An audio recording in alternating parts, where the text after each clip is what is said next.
মৃত্যুর 25 বছর পর আমার প্রথম স্ত্রীকে শপিং মলে দেখে আমি যেন হিতাহিত জ্ঞান শূন্য হয়ে কথা বলার ভাষা হারিয়ে ফেলেছি।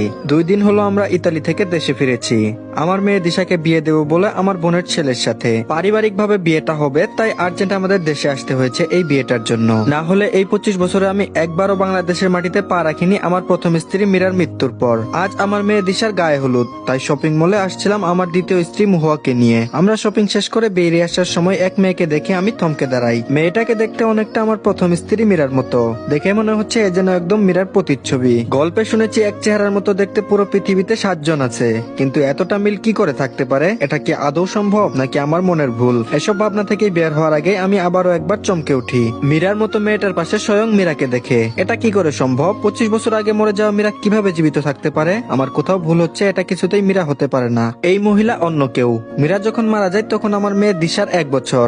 আমার এসব চিন্তা ভাবনার মাঝে কে যেন আমাকে পিছন থেকে ডাক দেয়। মহুয়া আমার দিকে তাকিয়ে রাগী স্বরে বলে, কি হলো রাইহান, এখানে দাঁড়িয়ে আছো কেন? শপিং তো শেষ, বাসায় যেতে হবে না? আজকে দিশার গায়ে হলুদ, তুমি কি তা ভুলে গেছো? মহুয়ার কথা যেন আমার কান অব্দি পৌঁছায়নি। আমার কোনো হেলদুল নেই। আমি তখনও মীরার মতোই দেখতে মহিলার দিকে তাকিয়ে আছি। উনি আমার দিকে এগিয়ে আসছে আর সাথে মেয়েটা। আমার সামনে এসেই মীরার মতো দেখতে মহিলা আমাকে জড়িয়ে ধরে কান্না শুরু করে দেয়। কান্না করতে করতে বলে, তুমি 25 বছর পর দেশে এসেছো, অথচ আমার একবার খোঁজ করোনি। আমি কেমন আছি, আদৌ বেঁচে আছি নাকি মরে গেছি? এই তোমার ভালোবাসা ছিল রাইহান? আমি তোমার জন্য নিজের পরিবারের সাথে সব সম্পর্ক ছিন্ন করে চলে এসেছিলাম, আর তুমি আমাকে কিছু না জানিয়ে কিভাবে পারলে ইতালি চলে যেতে, আর সাথে আমার বুক খালি করে আমার মেয়েকে দিশাকে নিয়ে যেতে? একটুও তোমার বুক কাঁপলো না ওই দুধের শিশুটাকে মাহারা করতে? আমি কত খুশি ছিলাম তোমাকে আবার বাবা হওয়ার কথা জানাবো বলে, আর তুমি আমার কথা না শুনে আমার মেয়েকে নিয়ে পালিয়ে গেলে। কেন কেন করলে আমার সাথে এরকম ছলনা? কি ভুল করেছিলাম আমি? আমাকে বলতে পারতে, আমি শুধরে ফেলতাম। এত বড় শাস্তি আমাকে কেন দিলে বলো? আমার জীবন থেকে 25টা বছর কেন কেড়ে নিলে? আমার মেয়েকে মায়ের আদর থেকে কেন বঞ্চিত করলে? আর আমার ছোট মেয়েটাকে বাবার স্নেহ থেকে? মীরা কথাগুলো বলে আমার বুকে মাথা রেখে কান্না করছে। আমি আস্তে আস্তে করে মীরাকে হাত ছড়িয়ে বলে উঠি, কি বলছেন এসব? আপনার কোথায় ভুল হচ্ছে?